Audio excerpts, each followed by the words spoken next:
नमस्कार साथियों, मैं विकास सिंह तोमर आप सभी का स्वागत करता हूं आज की इस वीडियो में। तो साथियों, आज हम करेंगे ओल्ड पेपर 2021 यानी पर्यावरण अध्ययन का जो आप 2021 में पेपर आया था, उस पेपर को करने वाले हैं हम पर्यावरण अध्ययन के।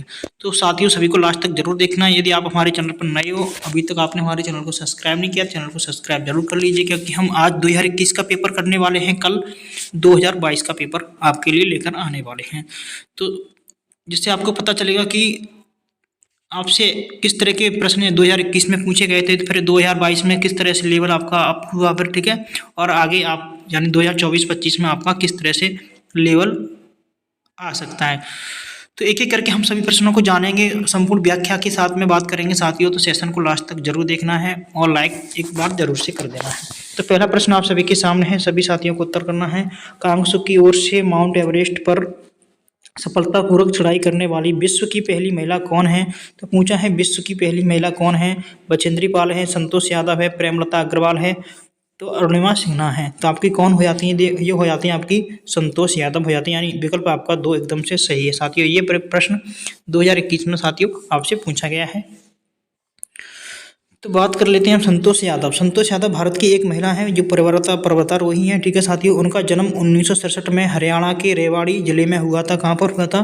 तो हरियाणा के रेवाड़ी जिले में हुआ था, ठीक है। इसको याद रखना है, हो सकता है नेक्स्ट आपसे आगे एग्जाम में प्रश्न पूछ लिया जाए।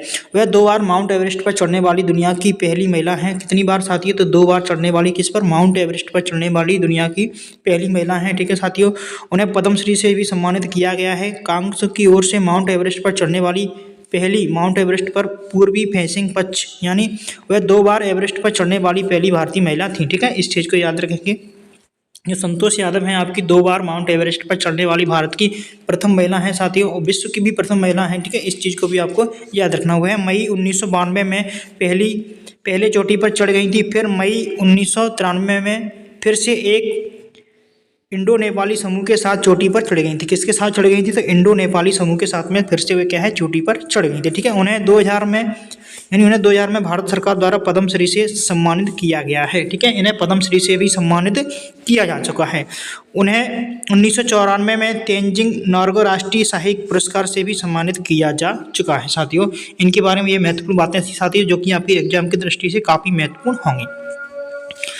नेक्स्ट प्रश्न है आप सभी के सामने, सभी साथियों को इसका भी उत्तर करना है। अंतर्राष्ट्रीय जैव विविधता दिवस किस दिन मनाया जाता है? तो अंतर्राष्ट्रीय जैव विविधता दिवस आपका कब मनाते हैं? 21 मई है, 23 मई है, 22 मई है, 24 मई है। तो कब मनाते हैं सभी को बताना है। तो 22 मई को हम मनाते हैं, ठीक है। याद रखेंगे 22 मई को क्या मनाते हैं? अंतर्राष्ट्रीय जैव विविधता दिवस मनाते हैं साथियों। इसे भी याद रखेंगे। अन्य दिवस हैं जो कि आपके इंपॉर्टेंट हैं एग्जाम की दृष्टि से, इनके बारे में भी हम बात कर लेते हैं, इनको भी आपको याद रखना है। विश्व जल दिवस आपका कब मनाया जाता है? 22 मार्च को मनाया जाता है, याद रखेंगे। ओजोन दिवस आपका कब मनाया जाता है? 16 सितंबर को मनाया जाता है। विश्व पर्यावरण दिवस कब मनाते हैं? हम 5 जून को मनाते हैं। वेरी वेरी इंपॉर्टेंट प्रश्न है, लगभग प्रत्येक एग्जाम में साथियों पूछा जाता है, ठीक है। अंतर्राष्ट्रीय जैव विविधता दिवस आपका 22 मई हो गया, ठीक है। विश्व वन दिवस आपका 21 मार्च हो जाता है, ठीक है। तो ये सारी महत्वपूर्ण दिवस थे, आपको अच्छे से याद रखना है, क्योंकि आगे एग्जाम में आपसे यहीं से प्रश्न सीधे सीधे बनने वाले हैं साथियों। नेक्स्ट प्रश्न आपसे पूछा गया था कि भारत में रेडियो प्रसारण की शुरुआत किस वर्ष की गई थी? तो रेडियो प्रसारण की जो शुरुआत है भारत में किस वर्ष की गई थी? तो 1926 में है, 27 में है, 1928 में है, 1929 में। बात करते हैं भारत में रेडियो प्रसारण की शुरुआत किस वर्ष हुई थी? तो आपकी 1927 में हुई थी, ठीक है साथियों। याद रखेंगे, ध्यान रखेंगे अच्छे से। तो बात करते हैं 1927 में रेडियो प्रसारण की क्या हुई थी, शुरुआत हुई थी, ठीक है साथियों। अच्छे से याद रखना है। तो जान लेते हैं रेडियो के बारे में क्या क्या खास बातें हैं जो कि आपके एग्जाम की दृष्टि से महत्वपूर्ण साथियों होंगी, ठीक है। एक एक करके सभी बातों पर हम चर्चा करेंगे। तो वीडियो साथी अच्छा लगे, आपके लिए महत्वपूर्ण है, तो लाइक जरूर करना है और अपने दोस्तों के साथ भी शेयर कर सकते हैं, ठीक है। रेडियो भारत में संचार का एक शक्तिशाली प्रभावशाली साधन है। संचार अपडेट के अलावा यह लाइव कमेंट्री, संगीत, अन्य सांस्कृतिक कार्यक्रमों के रूप में लोगों का मनोरंजन करता है। ये बात बिल्कुल सत्य है, ठीक है। भारत में रेडियो प्रसारण की शुरुआत 1927 ईस्वी में हुई थी। यहाँ से प्रश्न आपसे पूछा गया है। 1937 में इसे ऑल इंडिया रेडियो यानी AIR नाम दिया गया, ठीक है साथियों। यहाँ से प्रश्न हो सकता है आपसे एग्जाम में बन जाए कि AIR नाम दिया गया, कब दिया गया था? तो 1937 में दिया गया था, ठीक है। 1957 में इसका नाम बदलकर क्या रख दिया गया? तो 1957 में जो इसका नाम बदल करके क्या रख दिया गया? आकाशवाणी कर दिया गया, ठीक है। इसको भी आपको याद रखेंगे। 1927 में इसका नाम क्या AIR से बदल कर क्या रख दिया गया, आकाशवाणी कर दिया गया। ठीक है, कब, 1957 में। इस चीज़ को भी याद रखेंगे। ठीक है, तो रेडियो का जो प्रसारण की शुरुआत कब हुई थी, तो 1927 में हुई थी। ठीक है, इसको भी आपको अच्छे से ध्यान रखना, हो सकता है आगे एग्जाम में प्रश्न यहाँ से आपके बन जाए। साथ ही सेशन अच्छा लगे तो लाइक जरूर करना है। अभी तक आपने हमारे चैनल को सब्सक्राइब नहीं किया, चैनल को सब्सक्राइब जरूर कर लीजिएगा। बताइएगा इस प्रश्न का राइट आंसर क्या होने वाला है। विटामिन ए की कमी से कौन सा रोग हो जाता है, ये प्रश्न भी आपका पूछा ही गया है। ठीक है साथियों, सारे प्रश्न क्या है, 2021 पर्यावरण अध्ययन में आए हुए प्रश्न है साथियों, मैं बार बार अब नहीं बोलूंगा। ठीक है, तो स्कर्वी है, रतौंधी है, रिकेट्स है, बेरी है। तो विटामिन ए की कमी से कौन सा रोग होता है, सभी साथियों को इसके बारे में तो अच्छे से पता ही होगा। तो रतौंधी आपका क्या है, विटामिन ए की कमी से होने वाला रोग है। ठीक है, अब हम यही बात कर लेते हैं विटामिन बी, यानी विटामिन बी की कमी से कौन सा रोग होता है, आपका बेरी नामक रोग हो जाता है। ठीक है, विटामिन सी की कमी से कौन सा रोग हो जाता है, स्कर्वी नामक रोग हो जाता है। और विटामिन डी की कमी से कौन सा रोग हो जाता है, आपका रिकेट्स नामक रोग है। रतौंधी विटामिन ए की कमी से होता है। ठीक है, इन सभी विटामिन को आपको अच्छे से याद रखना, हो सकता है यहाँ से प्रश्न घुमा कर भी पूछ लिया जाए आगे आपसे एग्जाम में। ठीक है साथियों, अगला प्रश्न है आप सभी के सामने, बताना है सभी साथियों को, सौर परिवार का सबसे बड़ा ग्रह कौन सा है, तो बता दीजिएगा। बृहस्पति है, शनि है, अरुण है, वरुण है। ये प्रश्न आपसे पूछा गया था, तो बृहस्पति आपका सबसे बड़ा ग्रह हो जाता है। ठीक है, सौर परिवार का सबसे बड़ा ग्रह कौन सा है, बृहस्पति है। इसके बारे में कुछ खास बातें हैं, उनके बारे में भी हम डिटेल से चर्चा कर लेते हैं साथियों। इसी तरह से हम क्या है 2022 का भी पेपर करने वाले हैं। तो 2022 का यदि पेपर आप देखना चाहते हो, उसके लिए आपको हमारे चैनल को सब्सक्राइब कर लेना है और बेल आइकन को दबा लेना है। जब भी मैं वीडियो आपको डालूंगा तो उसका नोटिफिकेशन आपके पास सबसे पहले पहुंच जाएगा। ठीक है, सूर्य से उनकी दूरी के अनुसार ग्रहों का क्रम है, देखो बुध है, शुक्र है, पृथ्वी है, मंगल है, बृहस्पति है, शनि है, यूरेनस है, नेपच्यून है। ठीक है, 8 ग्रह आपके हो जाते हैं, इसको याद रखेंगे। बुध, शुक्र, पृथ्वी, मंगल स्थानीय ग्रह कहते हैं। ठीक है, पार्थिव ग्रह भी कहा जाता है इन्हें। बृहस्पति, शनि, यूरेनस, नेपच्यून गैसीय ग्रह कहते हैं। ठीक है, जोवियन ग्रह कहते हैं, इसको भी आपको याद रखें। हमारे सौरमंडल का सबसे बड़ा ग्रह है कौन, बृहस्पति, इस चीज को याद रखेंगे। बृहस्पति हमारा का है सौरमंडल का सबसे बड़ा ग्रह है। बृहस्पति के 79 प्राकृतिक उपग्रह कितने हैं, 79। ठीक है, इसको याद रखेंगे अच्छे से। जिस अंतरिक्ष यान ने बृहस्पति का दौरा किया था वह जूनो था। ठीक है, यहाँ से आप हो सकता है अंतरिक्ष विज्ञान टॉपिक आपके में दिया गया है, तो यहाँ से प्रश्न आपका बन सकता है, काफी इंपॉर्टेंट है। जिस अंतरिक्ष यान ने बृहस्पति का दौरा किया वह कौन सा था, जूनो था। ठीक है, याद रखेंगे जूनो ने क्या किया था, बृहस्पति का दौरा किया था। यह चंद्रमा और शुक्र के बाद रात के आकाश में तीसरी सबसे चमकदार प्राकृतिक वस्तु है। बृहस्पति को शीतकालीन ग्रह के रूप में भी जाना जाता है, क्योंकि इसका औसत तापमान कितना रहता है, -40 मानी -148 डिग्री रहता है। ठीक है, याद रखेंगे। गैनीमेड बृहस्पति का एक उपग्रह है, सौरमंडल का सबसे बड़ा उपग्रह है। तो प्रश्न आता है सौरमंडल का सबसे बड़ा उपग्रह कौन सा है, तो गैनीमेड है। ठीक है, इसको भी आपको याद रखेंगे। ठीक है साथियों, तो साथियों जानकारी अच्छी लग रही है तो लाइक जरूर कर देना है एक बार से। नेक्स्ट प्रश्न आप सभी के सामने बताइए, विशिष्ट से सामान्य का सिद्धांत निम्न में से किस में उपयोग होता है। यहाँ से पेडागोजी से प्रश्न आया था आपका। ठीक है, तो विशिष्ट से सामान्य में हम किस में बात करते हैं, यहाँ से प्रश्न पूछा गया है साथियों। क्वेश्चन नंबर 6, तो यह आपकी आगमन विधि है। ठीक है, इसमें क्या करते हैं, विशिष्ट से सामान्य की ओर चलते हैं। ठीक है, सबसे पहले हम उदाहरण लेते हैं, फिर उसके बाद में क्या नियम बनाते हैं। ठीक है, नेक्स्ट प्रश्न है आप सभी के सामने, रानीखेत रोग किससे संबंधित है। तो रानीखेत किससे संबंधित है, मछलियां हैं, मधुमक्खी है, मुर्गियां हैं, सूअर है। तो रानीखेत जो आपका रोग है वो क्या है, सॉरी साथियों, मुर्गियों से संबंधित हो जाता है, यानी ऑप्शन आपका 3 एकदम से राइट आंसर होगा। ठीक है साथियों, हम सभी के बारे में क्लास लेकर आएंगे साथियों, तो आपको क्या करना है, हमारे चैनल को सब्सक्राइब कर लेना है। ठीक है, सभी टॉपिक को हम एक एक करके सभी टॉपिक को पढ़ने वाले हैं आगे चल करके। ठीक है, सबसे पहले हम क्या करेंगे, हम सबसे पहले प्रीवियस ईयर क्वेश्चन करने वाले हैं। ठीक है, प्रीवियस ईयर क्वेश्चन करने के बाद में हम क्या टॉपिक वाई क्लासेस आपके लिए लेकर के आने वाले हैं। ठीक है, आपको प्रत्येक दिन एक क्लास मिलने वाली है साथियों। तो आपको क्या है, पर्यावरण अध्ययन में 30 में से 30 स्कोर करने के लिए आपको क्या है, हमारे चैनल को सब्सक्राइब करना होगा सबसे पहले। और यदि आप हमारे टेलीग्राम चैनल से जुड़ना चाहते हो तो टेलीग्राम चैनल की लिंक आपको क्या है डिस्क्रिप्शन बॉक्स में मिल जाएगी, नहीं तो आपको क्या है B4 स्टडी को क्या है सर्च करना है, तो हमारा टेलीग्राम चैनल आपको मिल जाएगा। ठीक है, B4 स्टडी जैसे ही आप सर्च करोगे तो हमारा टेलीग्राम चैनल आपको मिल जाएगा। ठीक है, पर्यावरण के जैविक घटक है, जैविक घटक आपके कौन कौन से हो जाते हैं, पौधे हैं, पहाड़ हैं, मैदान हैं, नदियां हैं। तो पूछा है जैविक घटक। ठीक है, तो जैविक घटक आपके पौधे हो जाते हैं। ठीक है, पहाड़ हैं, मैदान हैं, नदियां हैं, ये कैसे हैं, जैविक घटक आपके हो जाते हैं। ठीक है, इनको भी आपको याद रखेंगे। हम बात कर लेते हैं जैविक घटक क्या होते हैं, अजैविक घटक क्या होते हैं, दोनों के बारे में बात कर लेते हैं। ठीक है, जैविक घटक होते हैं, इसमें उत्पादन, उपभोक्ता और अपघटक शामिल होते हैं। ठीक है, कौन कौन शामिल होते हैं? उत्पादक, उपभोक्ता और अपघटक शामिल होते हैं। ठीक है, सभी जीवित चीज़ों का पर्यावरण में अन्य जीवों पर प्रत्यक्ष या अप्रत्यक्ष प्रभाव पड़ता है, ये बात भी बिल्कुल सत्य है। ठीक है, जो चीज़ जीवित है वो क्या है? जैविक घटक के अंतर्गत आती है। जैसे पौधे पौधे क्या करते हैं? सांस लेते हैं, कार्बन डाइऑक्साइड लेते हैं और क्या छोड़ते हैं? ऑक्सीजन छोड़ते हैं। ठीक है, जानवर भी सांस लेते हैं, मनुष्य भी सांस लेता है, सूक्ष्म जीव भी क्या है करते हैं। ये सारे जीव कैसे हैं? जैविक हैं। ठीक है, जो सांस लेते हैं, खाते हैं, पीते हैं। ठीक है, ये सारी चीज़ें कैसी होती हैं? आपकी जैविक होती हैं। अब हम बात करते हैं अजैविक। अजैविक चीज़ों के अंतर्गत कौन कौन सी चीज़ आपकी आ जाती हैं? तो अजैविक देश पारिस्थितिक तंत्र के सभी अकार्बनिक घटक क्या हैं? प्राकृतिक की निर्जीव भौतिक और रासायनिक संरचना में अजैविक घटक हैं। ठीक है, जो कैसे हैं साथियों? निर्जीव हैं, जिनके अंदर जीवन नहीं होता है, तो वो कैसी चीज़ हैं? अजैविक घटक के अंतर्गत आपकी आ जाती हैं। जैसे भूमि है, पत्थर है, पानी है, जैविक अपशिष्ट है, वायु है, ये सारी चीज़ें किसके अंतर्गत आती हैं? आपकी अजैविक घटक के अंतर्गत आती हैं। ठीक है, इन्हें आपको याद रखना ही होगा, क्योंकि यहाँ से आपको प्रश्न बनेगा तो सीधा सीधा प्रश्न आपको एग्जाम में देखने को मिल जाएगा।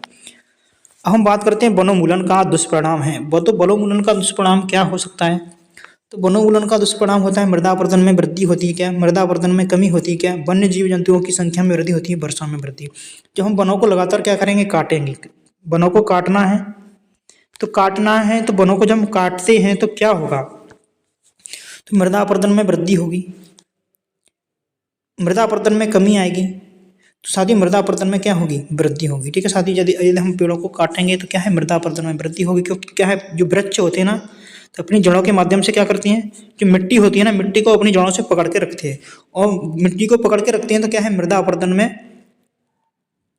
कमी करते हैं। क्या करते हैं? ये कमी करते हैं। जब पेड़ों को काटेंगे तो क्या है? इससे वृद्धि हो जाएगी। क्या हो जाएगी? वृद्धि हो जाएगी। यानी विकल्प आपका एकदम से सही होने वाला है। और जान लेते हैं कि वनों की कटाई के परिणाम क्या क्या हो सकते हैं।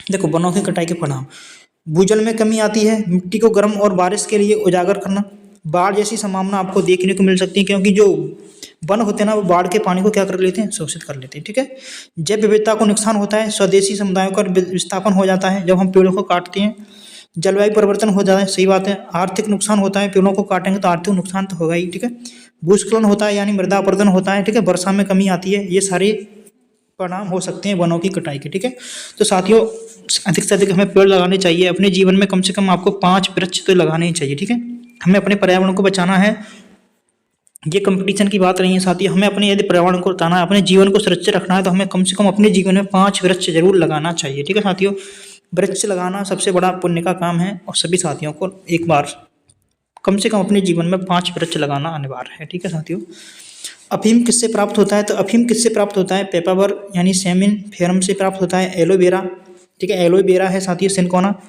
सेंटिला एशियांटिका। तो अफीम किससे प्राप्त होता है? तो अफीम आपका प्राप्त होता है पेपावर, सेमिन, सोमिन फेरम। ठीक है, सोमिन फेरम से प्राप्त होता है पेपावर, सोमिन फेरम। एलोवेरा तो आप जानते हो, शुष्क कम पानी की आवश्यकता होती है और ये आसानी से हो जाता है। ठीक है साथियों, सिनकोना क्या है? मलेरिया के रोगों के लिए इसकी छाल से दवा बनाई जाती है। ठीक है, सिनकोना की पेड़ से छाल की दवा बनाई जाती है। ठीक है, ये सारी बातें आपको अच्छे से पहले से ही मुझे लगता है पता ही होंगी। ठीक है, अब हम बात कर लेते हैं स्वच्छ भारत मिशन कब शुरू किया था। ये प्रश्न आपका एग्जाम में पूछा गया था। ठीक है साथियों, तो स्वच्छ भारत मिशन कब शुरू किया गया था? 2 अक्टूबर 2013 को, 2 अक्टूबर 2014 को, 2 अक्टूबर 2015 को, 15 अगस्त 2014 को। तो स्वच्छ भारत मिशन आपका कब स्टार्ट किया गया था साथी बताइएगा? 2 अक्टूबर 2014 को। कब किया गया था? तो 2 अक्टूबर 2014 को। ठीक है, याद रखेंगे इस चीज को। नेक्स्ट प्रश्न है आप सभी के सामने, मलेरिया, एंटामीमा स्टोलाइटिक, अमीबियासिस यानी माइक्रोबैक्टीरियम, ट्यूबरक्लोसिस, क्षय रोग यही प्लाज्मोडियम, हैजा, विब्रियो कोलेरी। तो हमें क्या है? जोड़ी मिलाना है। ठीक है साथियों, तो मिलाइएगा। मलेरिया किससे होता है? मिलाइएगा साथियों आप। तो मलेरिया होता है आपका प्लाज्मोडियम। ठीक है, इसको हम किससे मिला देंगे? तीसरे वाले से, यानी पहले का कौन सा हो जाएगा आपका? तीसरा, पहले का तीसरा हो गया। ठीक है साथियों, अमीबियासिस, इसको हम किससे मिलाएंगे? इससे मिलाएंगे यानी दूसरे का पहला हो जाएगा, ठीक है। एंट अमीबा हिस्टोलाइट का हम मिलाना है तीसरे का, तो तीसरे का कौन सा होगा, क्षय रोग, तो होता है माइक्रोबैक्टीरिया ट्यूबरक्लोसिस, ठीक है, यानी बी नंबर का। अब चौथे को हम किससे मिलाएंगे, हैजा। हैजा किससे होता है, तो हैजा होता है आपका विब्रिया क्लोरी, ठीक है, यानी डी ऑप्शन। तो पहले का सी कहाँ पर दिया है साथियों, पहले का सी यहाँ में है, यहाँ पर है, इसमें नहीं है, इसमें भी है, ठीक है साथियों। दूसरे का कौन सा है, ए। दूसरे का ए कहाँ पर है, पहले का सी सब में दे रखा है, दूसरे का क्या है साथियों, ए। दूसरे का ए इसमें भी दिया है साथियों, इसमें नहीं है, इसको उठाओ, इसको उठाओ, इसमें भी दिया है, ठीक है। दो ऑप्शन हमारे पास बचे हैं। अब तीसरे का कौन सा है, बी। तीसरे का बी इसमें नहीं है, इसको उठा दो, इसमें भी नहीं, इसको भी हटाओ, इसको भी हटाओ, इसमें दिया है साथियों। और चौथे का डी। आपका विकल्प कौन सा हो गया, 4 नंबर का विकल्प एकदम से सही साथियों हो जाता है, ठीक है साथियों। समझ में आया होगा अच्छे से। बर्फ से बनाया गया घर, बर्फ से बनाया गया घर को क्या कहते हैं बताइएगा। इग्लू कहते हैं, रैन बसेरा कहते हैं, हरितगृह कहते हैं, बसेरा कहते हैं। तो जो बर्फ से घर बनाया जाता है उसे हम बोलते हैं इग्लू, ठीक है। क्या कहते हैं, इग्लू कहते हैं। ये प्रश्न काफ़ी महत्वपूर्ण है साथियों, और सीटेट तो इसे बार बार पूछता ही रहता है। तो इग्लू के बारे में बात कर लेते हैं। एक्समो अपने घर बर्फ से बनाते हैं जिसे इग्लू कहते हैं। कौन सी, एक्समो, ठीक है, इसे याद रखेंगे। क्योंकि बर्फ की दीवारों के बीच हवा अंदर की गर्मी को बाहर निकलने से रोकती है। हिम को ऊष्मा का अच्छा कुचालक माना जाता है, यानी बर्फ को ऊष्मा का अच्छा कुचालक माना जाता है। वह उसे फंसा लेती है, किसको, ऊष्मा को फंसा लेती है और बाहर नहीं निकलने देती, ठीक है साथियों। एक्समो अमेरिका, रूस, कनाडा और ग्रीनलैंड के आर्कटिक और उपनगरीय क्षेत्र में रहने वाले लोग हैं। भारत में पर्यटक सर्दियों के मौसम में मनाली इग्लू का अनुभव कर सकते हैं, ठीक है। भारत के लोग कहाँ जाते हैं, मनाली जाते हैं, वहाँ पर हम इग्लू को देख सकते हैं। साथियों हमारा टारगेट क्या है, रीट है 2024-25 हमारा टारगेट है साथियों। और हम पर्यावरण अध्ययन ओल्ड पेपर 2021 कर रहे हैं, ठीक है। सेशन अच्छा लग रहा है तो लाइक जरूर करना है, कमेंट बॉक्स में अपनी राय देना है, अपने दोस्तों के साथ शेयर कर सकते हो। अभी तक चैनल को सब्सक्राइब नहीं किया, चैनल को सब्सक्राइब करके बेल आइकन को दबा लेना। नेक्स्ट प्रश्न है, राजस्थान का वह जिला जो राज्य के अधिकतम जिलों के साथ अपनी सीमा साझा करता है, बताइएगा कौन सा जिला है। भीलवाड़ा है, अजमेर है, बाड़मेर है, नागौर है। तो आपका कौन सा जिला हो जाता है, नागौर हो जाता है, ठीक है। सबसे अधिकतम जिलों के साथ अपनी सीमा साझा करता है, लगभग 7 जिलों के साथ अपनी सीमा साझा करता है, ठीक है साथियों। देखो नागौर के बारे में जान लेते हैं। नागौर क्या है, नागौर राजस्थान का 5वां सबसे बड़ा जिला है, ठीक है। इसकी सीमाएं राजस्थान के 7 जिलों से अर्थात जयपुर, अजमेर, पाली, जोधपुर, बीकानेर, चूरू और सीकर द्वारा साझा करती है। ये रहा आपका नागौर, ठीक है। बीकानेर है, जोधपुर है, पाली है, अजमेर है, जयपुर है, सीकर है और चूरू, ये आपके जिले हैं। कितने जिले हैं, 7 जिलों के साथ में अपनी सीमा साझा करता है, ठीक है साथियों।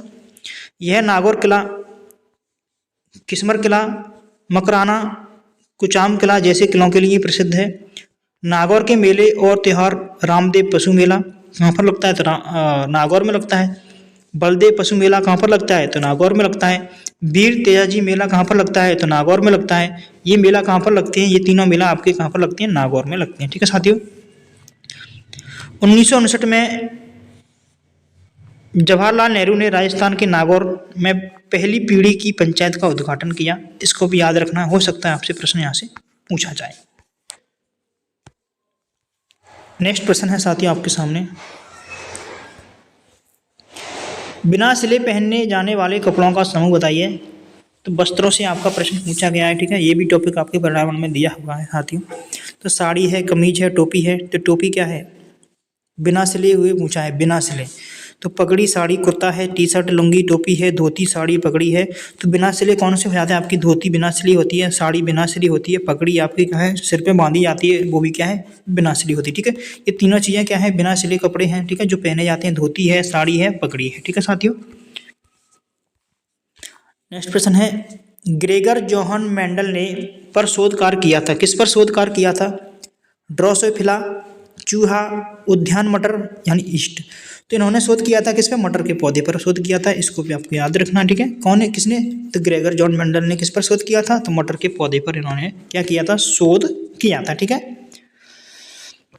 प्रथम भारतीय अंतरिक्ष यात्री कौन थे? देखो अंतरिक्ष विज्ञान का आपका टॉपिक जोड़ा गया है, पहले भी था अभी भी है, ठीक है साथियों। तो यहाँ से प्रश्न आपको लगातार पूछे गए हैं और पूछे भी जाएंगे आगे भी, तो हम इसे अच्छे से डिटेल में पढ़ेंगे, ठीक है। प्रथम भारतीय अंतरिक्ष यात्री कौन थे? कल्पना चावला, सुनीता विलियम्स, राकेश शर्मा, राजा चौरी। तो प्रथम भारतीय थे कौन थे? अंतरिक्ष यात्री थे आपके राकेश शर्मा, ठीक है। 1984 में इन्हें प्रथम बार अंतरिक्ष में भेजा गया था, ठीक है साथियों।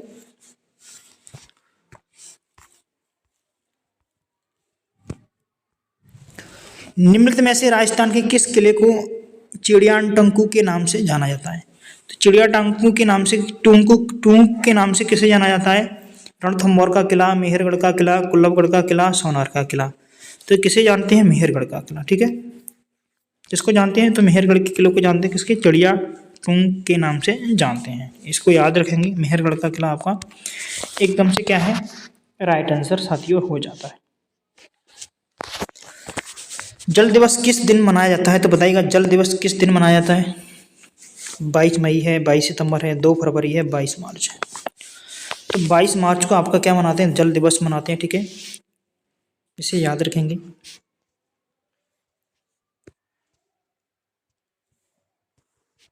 नेक्स्ट प्रश्न आप सभी के सामने, निम्नलिखित में से कौन सा एंजाइम लार में उपस्थित होता है? तो कौन सा एंजाइम है जो लार में उपस्थित होता है? पेप्सिन है, ट्रिप्सिन है, लैक्टेस है, टाइलिन है। तो कौन सा जो एंजाइम है आपकी लार में उपस्थित होता है? बताइएगा। जो टाइलिन है वो क्या है? आपकी लार में उपस्थित होता है, याद रखेंगे, ठीक है। लार में एंजाइम लार युक्त एमाइलेज या टाइलिन होता है जो स्टार्च का पाचन करता है। किसका पाचन करता है? स्टार्च का पाचन करता है। कौन करता है? एमाइलेज, ठीक है। एमाइलेज या टाइलिन होता है जो क्या करता है? स्टार्च का पाचन करता है। किसके अंदर होता है? तो आपकी लार में होता है, ठीक है। यहाँ से इसे याद कर रखें। नीचे दिया गया यातायात संकेत इंगित करता है साथियों। इस तरह के प्रश्न भी आपसे पूछे जाते हैं, तो बताइएगा।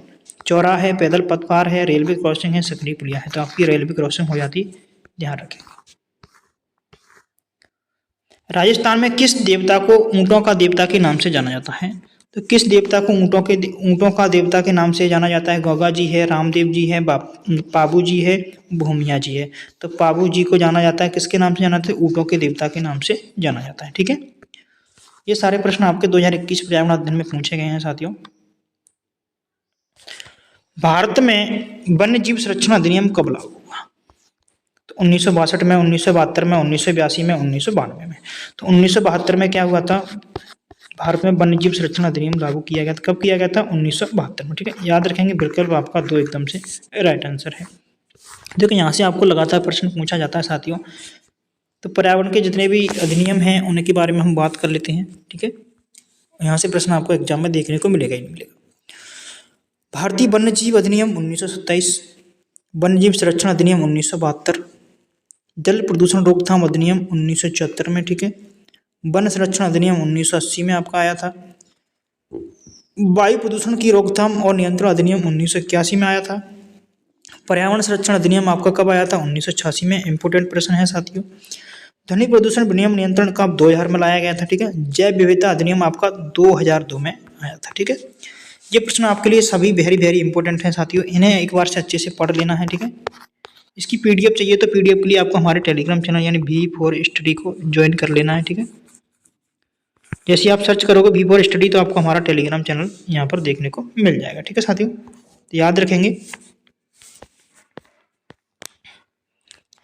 प्रजातियों की रेड डाटा यानी लाल सूची बुक प्रकाशित करने वाला संगठन कौन सा है? देखो रेड डाटा बुक से आपको लगातार प्रश्न हर प्रत्येक एग्जाम में पूछा जाता है साथियों, ठीक है। ICFRE है, WWF है, IUCN है, UNEP है। तो IUCN है, ठीक है, जो कि आपका रेड डाटा बुक जारी करता है, जिसके अंदर क्या है संकटग्रस्त जीव जंतुओं के बारे में क्या है डेटा इकट्ठा किया जाता है, यानी लुप्तप्राय प्रजातियों के बारे में डेटा एकत्रित किया जाता है, ठीक है। तो साथियों हमारा लक्ष्य क्या है? लक्ष्य है रीड टारगेट है रीड 2024-25 पर्यावरण अध्ययन ओल्ड पेपर हम कर रहे हैं 2021 का। लाइक जरूर कर देना है, कमेंट बॉक्स में कमेंट करके बताना है, सेशन को शेयर करना है। अभी तक आपने हमारे चैनल को सब्सक्राइब नहीं किया है, चैनल को सब्सक्राइब करके बेल आइकन को दबा लेना है, ठीक है। नेक्स्ट प्रश्न आप सभी के सामने है, जैव विविधता यानी बायोडाइवर्सिटी शब्द किसने दिया? वेरी वेरी इंपॉर्टेंट प्रश्न है साथियों, आगे भी पूछा जाएगा आपसे। तो किसने दिया था? AG टांसले है, E केगल है, RH व्हिटेकर है, WG रोजन है। तो जैव विविधता शब्द आपका किसने दिया था बताइए। तो हम बात करते हैं जैव विविधता, तो WG रोजन ने दिया था। किसने दिया था? WG रोजन ने। जैव विविधता शब्द किसने दिया था? WG रोजन ने। ठीक है,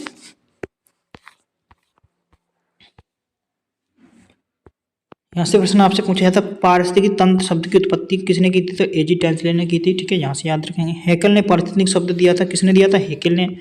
ओडम को आधुनिक पारिस्थितिक तंत्र का क्या माना जाता है? जनक माना जाता है। ठीक है, तो प्रश्न आता है आधुनिक पारिस्थितिक तंत्र का जनक किसे माना जाता था? ओडम को माना जाता है। इंपोर्टेंट प्रश्न है साथियों सभी एग्जाम के लिए। निम्नलिखित में से उस त्योहार को चुनिए जो श्रावण की पूर्णिमा को मनाया जाता है। दीपावली है, होली है, महाशिवरात्रि, रक्षाबंधन।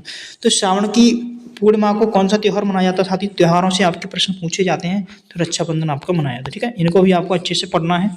मैं एक क्लास आपके लिए स्पेशल लेकर आऊँगा इसके लिए। तो सीताबाड़ी मेला सहरिया जनजाति का कुंभ मेला कहाँ लगता है?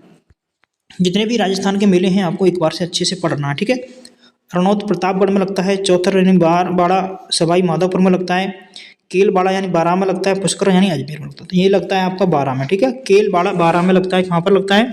तो केलबाड़ा बारां में। देखो मेले का आयोजन ज्येष्ठ अमावस्या को किया जाता है। ठीक है, मई से जून के बीच में। कब किया जाता है? मई से जून के बीच में किया जाता है, ज्येष्ठ अमावस्या को। ठीक है, याद रखेंगे ज्येष्ठ अमावस्या को किया जाता है। ठीक है, सीताबाड़ी मेला सहरिया जनजाति को इसे कुंभ मेला भी कहते हैं। सहरिया जनजाति का कुंभ मेला भी इसे कहा जाता है। प्रश्न यदि आ जाए आपसे कि सहरिया जनजाति का कुंभ मेला किसे कहा जाता है, तो वो प्रश्न आपको अच्छे से वहाँ से क्लियर कर लेना है। राजस्थान का राज्य वृक्ष है, तो राजस्थान का जो राज्य वृक्ष है क्या है? खेजड़ी है, नीम है, पीपल है, अम्लतास है। तो अम्लतास है कौन सा है बताइए। तो राजस्थान का जो राज्य वृक्ष है तो खेजड़ी है। ठीक है, खेजड़ी काफ़ी महत्वपूर्ण है। लगो आपसे सभी एग्जाम में पूछे जाने वाला प्रश्न है साथियों। ऐसा नहीं कि स्पेशल राजस्थान से मैं ही पूछा जाता हूँ। तो राजस्थान के कुछ अन्य महत्वपूर्ण हैं जो राज्य प्रतीक है उनके बारे में बात कर लेते हैं। राज्य पशु कौन सा है? आपका चिकारा हो जाता है। ठीक है, राज्य विरासत पशु कौन सा है? डोमेडरी ऊंट हो जाता है। ठीक है, राज्य पक्षी कौन सा है? इंडियन बस्टर्ड यानी गोडवाना हो जाता है। ठीक है, राज्य का फूल कौन सा है? रोहिड़ा हो जाता है। ठीक है, राज्य वृक्ष कौन सा है? खेजड़ी हो जाता है। राज्य का पौधा कौन सा है? कैक्टस। ठीक है, ये सारे आपको अच्छे से याद रखने हैं। यहाँ से प्रश्न आगे आपको एग्जाम में देखने को साथ ही मिल सकता है। निम्नलिखित में से कौन सा एंजाइम अग्नाशय द्वारा स्त्रावित नहीं होता? तो कौन सा एंजाइम नहीं होता, स्त्रावित नहीं होता? रेनिन है, लाइपेज है, ट्रिप्सिन है, एमाइलेज है। तो कौन सा है? तो रेनिन आपका होता है। ठीक है, जो स्त्रावित नहीं होता है, बाकी सभी स्त्रावित होते हैं।